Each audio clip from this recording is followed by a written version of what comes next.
gosh. I feel like I can't see anything but hair. Well, hi. Hi again from my point of view at least, because I've tried to film 5 times for essentially the same video over the past few months, and for multiple reasons I just haven't got to uploading it. Whether that's because I'm fed up of my background and I just can't, I feel like I can't bear to see it again, or life just got really stressful and I had another wave of something happening and I just wasn't in the place to film. I just didn't have any mojo on camera whatsoever. Or by the time I then came around to like editing something and thinking about uploading it, it was just outdated. Or the stuff that I want to talk about is just difficult to talk about. And then once I've done it, I'm like, I didn't think I executed that in the right way. Or I just spent way too long talking about something and then I try to cut it down and then it doesn't make any sense. So, a couple of reasons there why it's just not worked out. And now finally, after 6 months or something, I'm hoping this is the golden take that's going to make it up. So, what's happened? Why haven't I been around? Well, difficult things were happening, and it was affecting me on a day-to-day basis to the point where I was getting a pretty bad anxiety and stress. And by pretty bad, to me, that means that normally, like, I do feel stress and anxious feelings from time to time, but not something that I would ever really class as anxiety, apart from maybe once, like a while ago, where I probably had an anxiety attack. But otherwise, that doesn't really seem to be something that affects me to the point where I feel unwell because of it.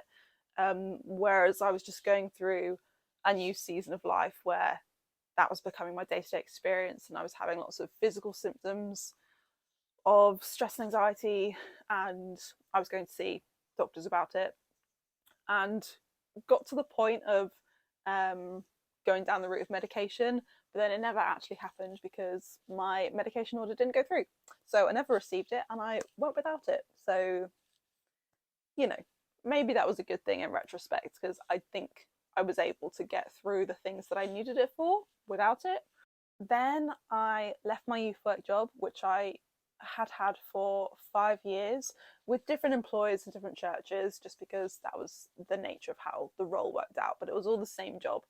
And that was a difficult thing to do and a difficult thing to communicate, partly because at the time I had all this anxiety and stress. So it was really difficult to end things in a positive way for other people and for myself, but also only really do what I was comfortable with and what I could manage.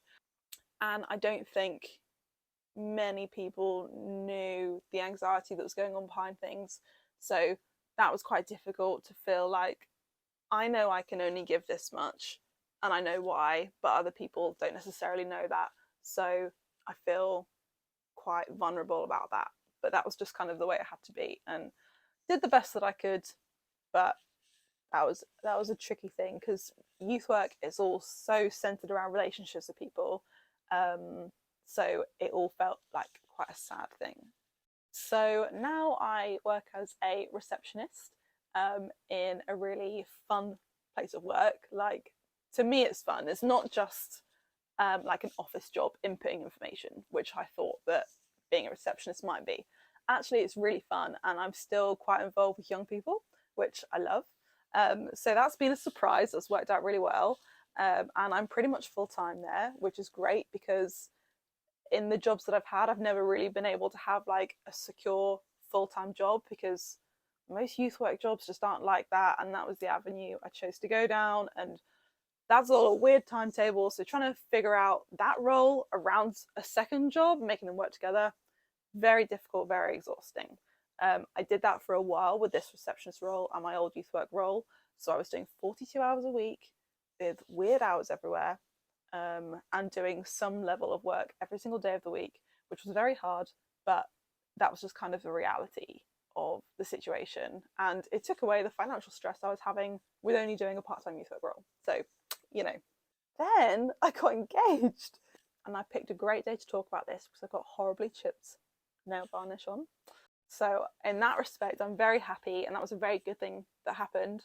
But that made it kind of awkward for filming because I was like, well, do I jump on and announce this when I'm still kind of dealing with some anxieties and stuff?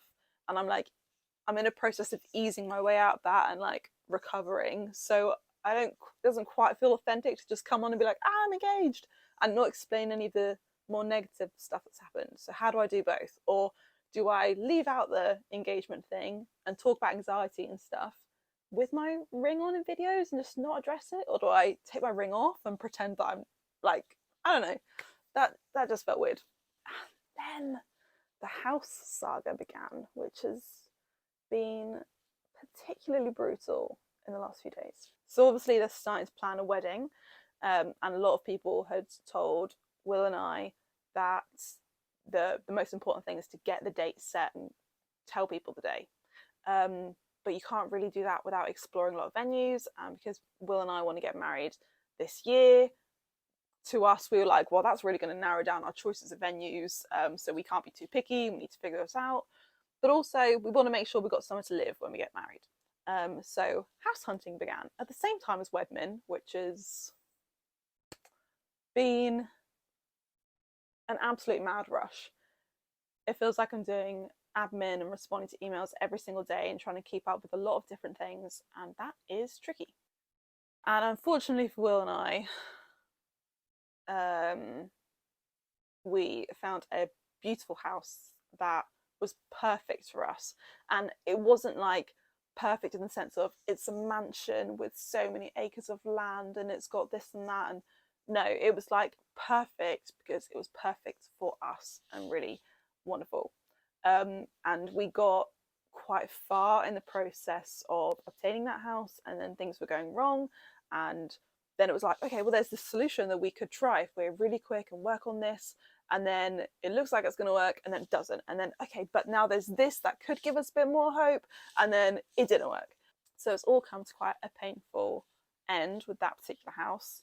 And then that just adds to the stress of, well, we spent 2 months doing that. We've only got so many months left before we get married, and we want to have somewhere to live.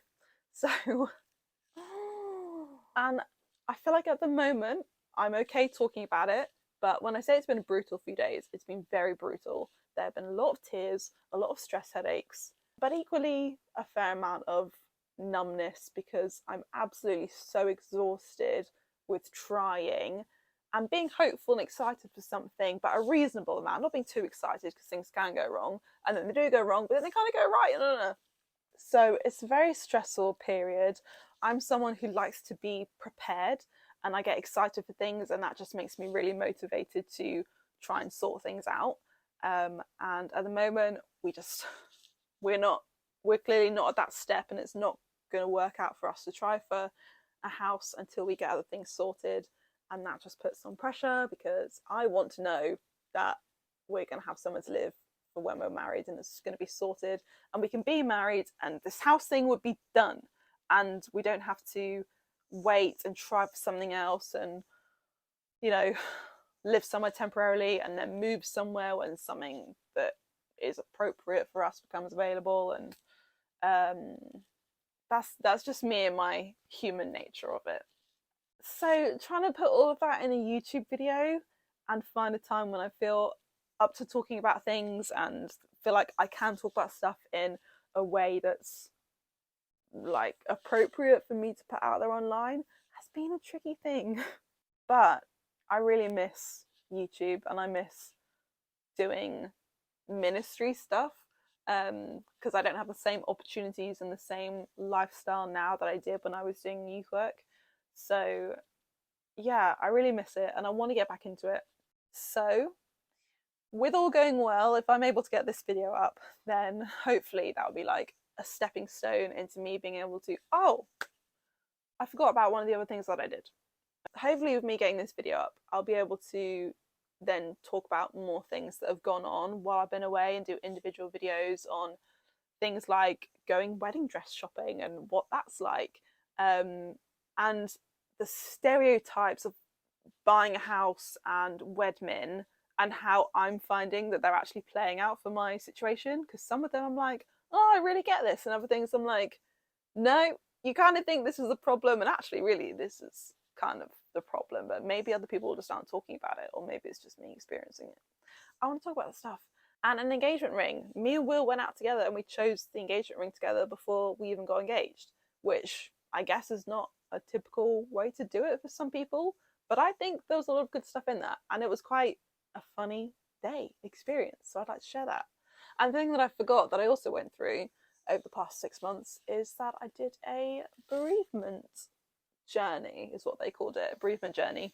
So it was like a 6-week course with a small group of people watching videos, talking through discussion questions about personal bereavements that we've experienced. So after 6 years of losing my dad, I did this course, and I've never done any kind of therapy or counselling related to bereavement or otherwise. So that was a really interesting first experience for me, and there were things that came up that I didn't expect to come up, and things that really triggered me that have never triggered me before, or I've never thought about before.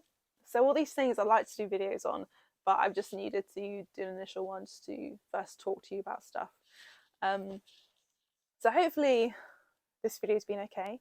I think like the more I grow and develop as an individual human being, because we all do grow and change, I think I'm more interested, or I'm more excited about doing videos that are just like sitting down and talking and chatting, with like less editing, less pressure to be entertaining. Because now I don't have any pressure to do YouTube as a youth worker, and which I did enjoy, but there's just a different strategy behind that, and the videos weren't necessarily mine completely, so I couldn't have total creative freedom, whereas now I can, and now I think I just want to be more relaxed and more chatty. Speaking of which, I'm now almost 18 minutes in, so we're going to stop here, otherwise I won't stop, because that's just a personal problem of mine. So thank you very much for watching, if you have been watching, anyone. And yeah, we'll just see how things go in the future, and hopefully we can have some fun here and have a cool space for people who find this interesting and want to just follow along with life chats, particularly ones that are Jesus motivated, because I am a Jesus motivated person. So that's a phrase I don't know if I will use again, but I don't know if I hate it at the same time. Anyway, thank you for watching, and I'll see you in another one sometime. Bye.